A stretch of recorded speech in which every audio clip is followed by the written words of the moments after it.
Selamat pagi, selamat siang, selamat malam. Tergantung rekan-rekan ASN, Sobat YouTube menonton video saya berikut ini.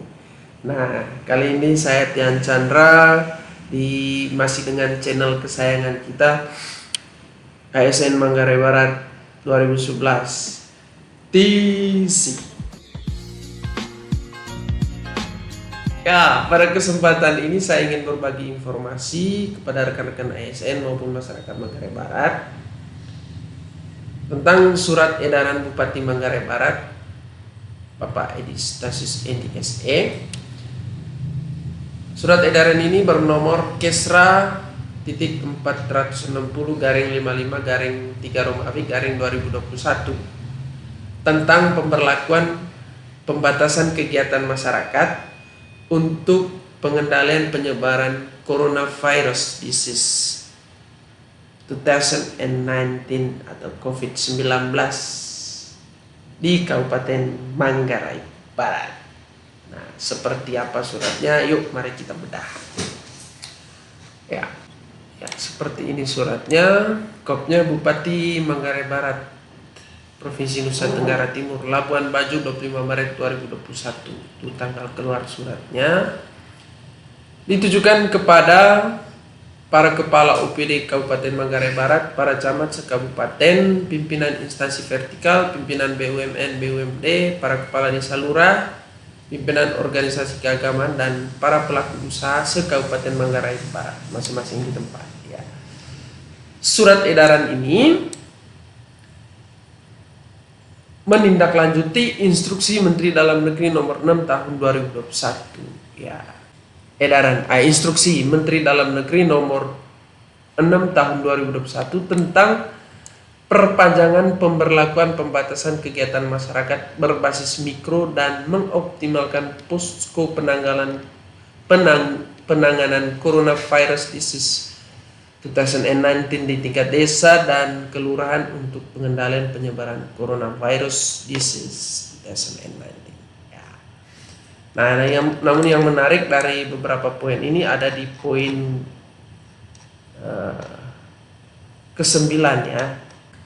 PPKM mikro dilakukan bersamaan dengan PPKM kabupaten kota yang terdiri dari membatasi tempat kerja perkantoran dengan menerapkan work from home sebesar 50% dan work from office 50% ya, dengan melakukan protokol kesehatan secara lebih ketat. Nah, kemudian instruksi Menteri Dalam Negeri ini diteruskan ya,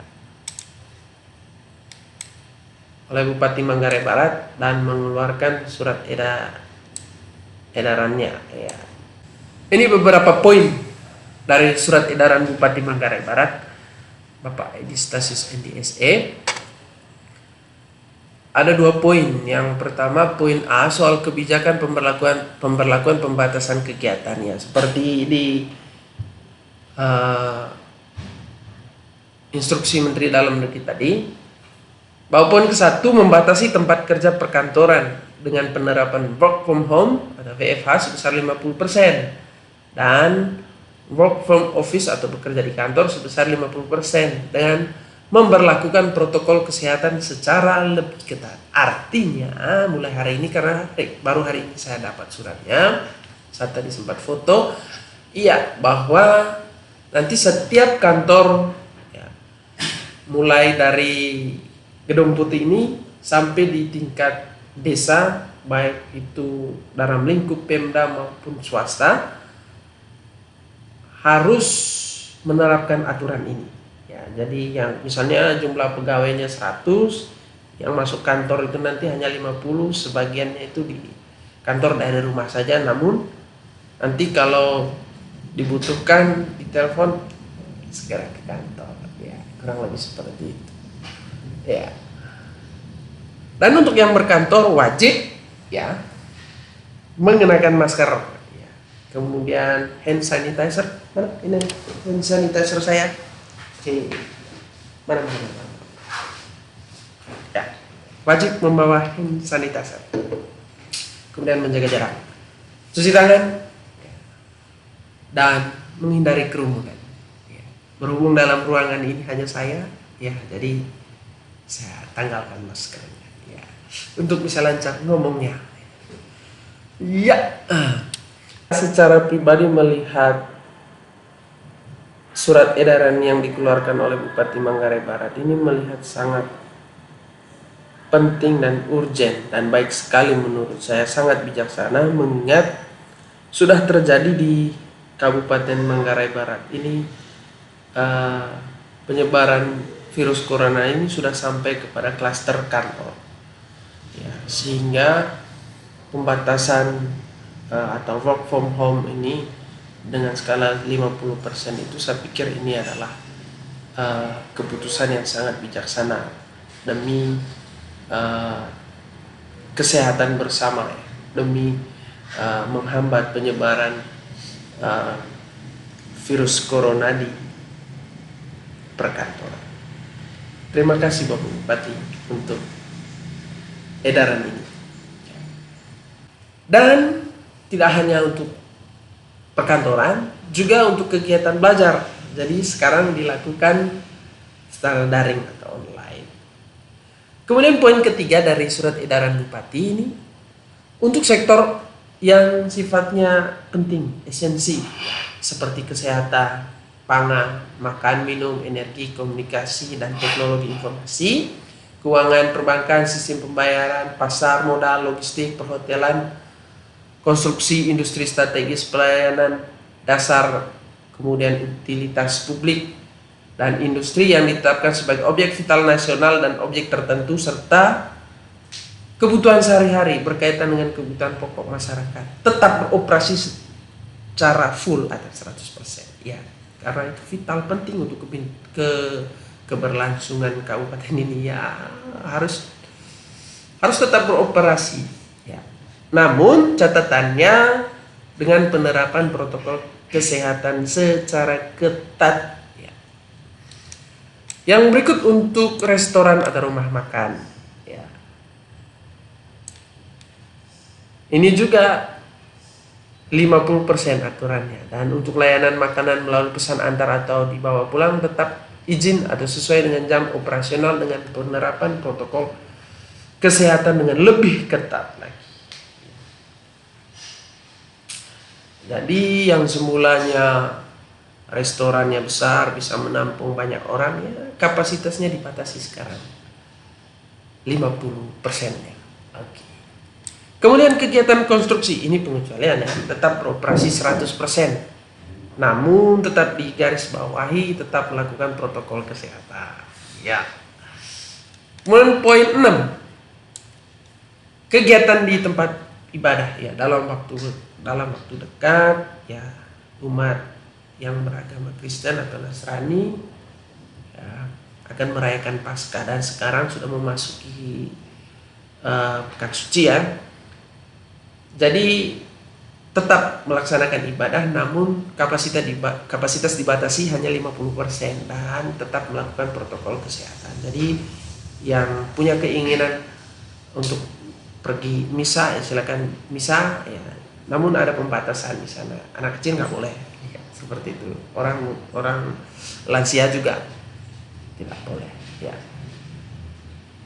Kemudian poin yang ketujuh, khusus untuk destinasi wisata dan sarana penunjang lainnya.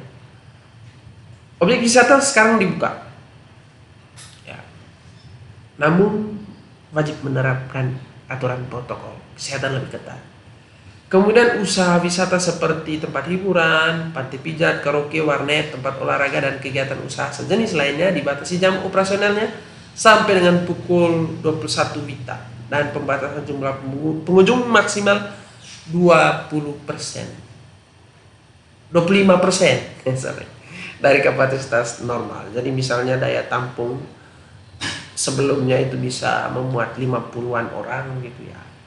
25% dari 50 orang itu, ya, belasan orang saja berarti. Lebihnya nggak boleh, ya. Oke.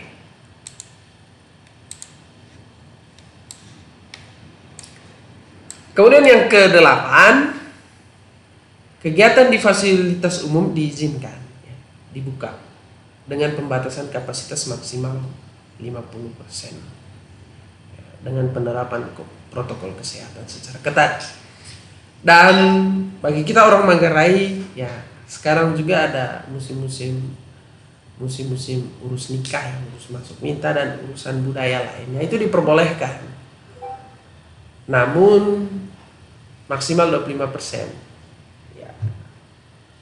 25%.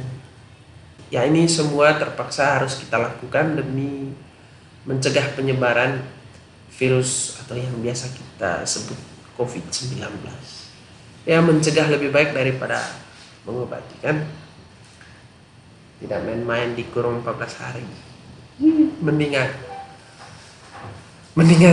kita taat dengan protokol daripada virusnya menghampiri kita. Amit. Nah, poin B, poin kedua dari surat edaran Bupati Manggarai Barat Bapak Edi Stasius Endi SE ini adalah soal jangka waktu dari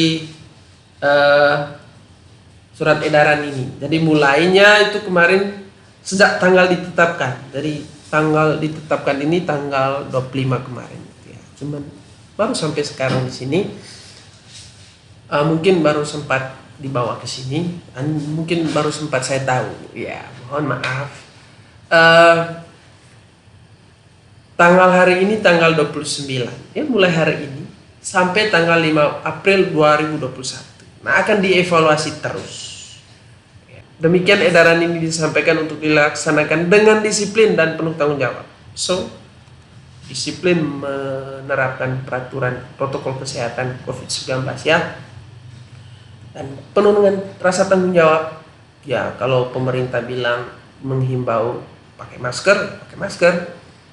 Bawa hand sanitizer ya, bawa. Jaga jarak ya, jaga jarak.